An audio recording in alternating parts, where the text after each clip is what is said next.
everyone, welcome back. This is the third video and so also the third step of the Honey the Badger tutorial we're doing.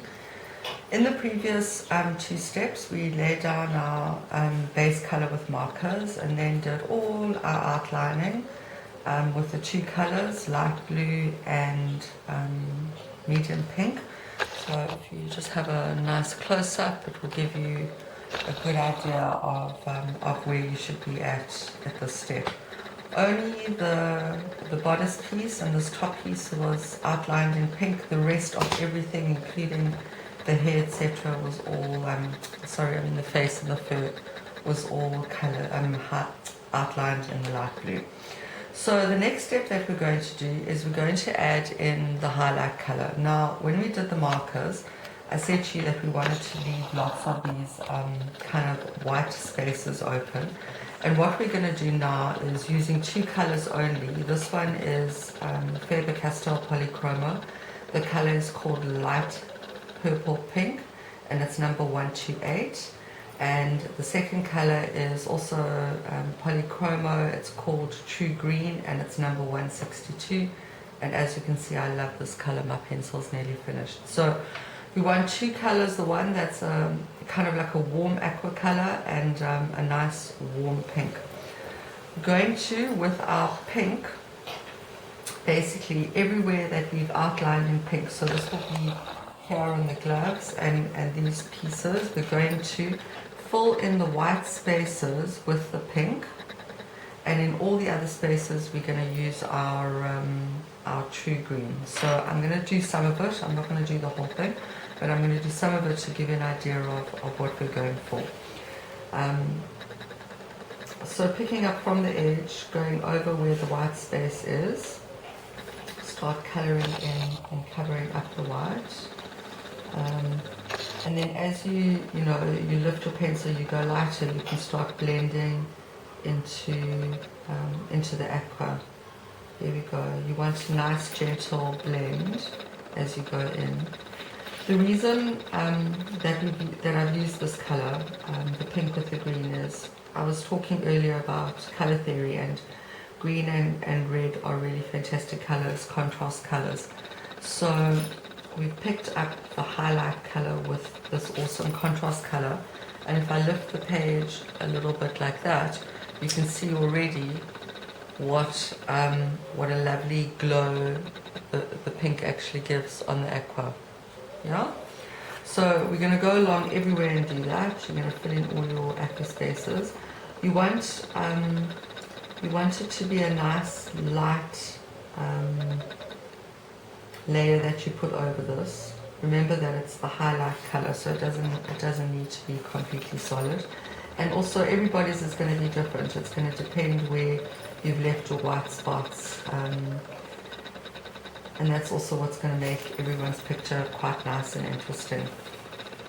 I'm going to do a little bit here as well so that you can see. So I start in the outlined area and I move in, and as I go along I just lift my pencil so that over here we've got a nice darker layer and then lighter as we move away. You want to fill in all your white spaces. Doing that. We're still going to work on top of this with green and bring in some shadow color. So right now your job is to go around and find all your white spaces and very nicely blend over the white into where your aqua color is. It will look irregular, and that's part of the look that we're going for. It's what will make it look realistic. It doesn't really matter where your white spots are. You know, there's no right and there's no wrong here. So that's what you'll do with the pink.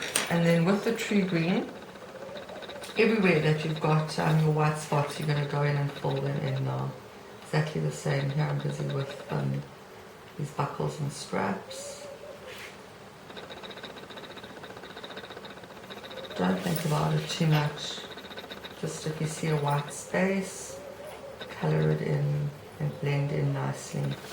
Same here with the yellow. Everywhere that we've done this light blue outlining, going to go in and color with this lovely aqua tone and fill in all the white spaces.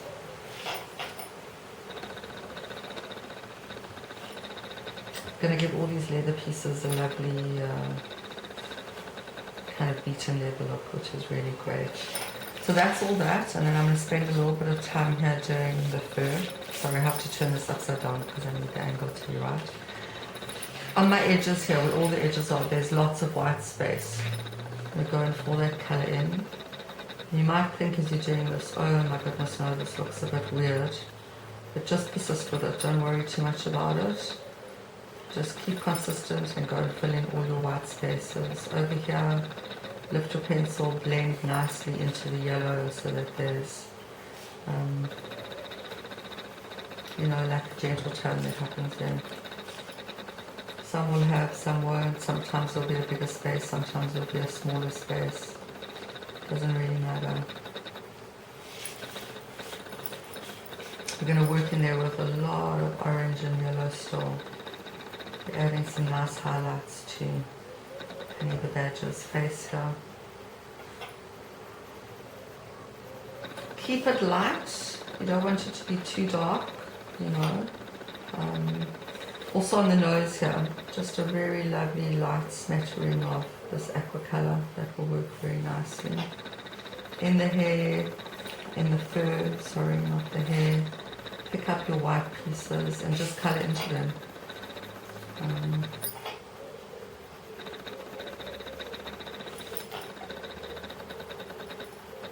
Don't worry about it looking too weird or strange right now. We're going to colour into all of it. So these white spaces are very irregular, you know, but that doesn't matter. That's what you want. You want a bit of irregularity. It will make it interesting.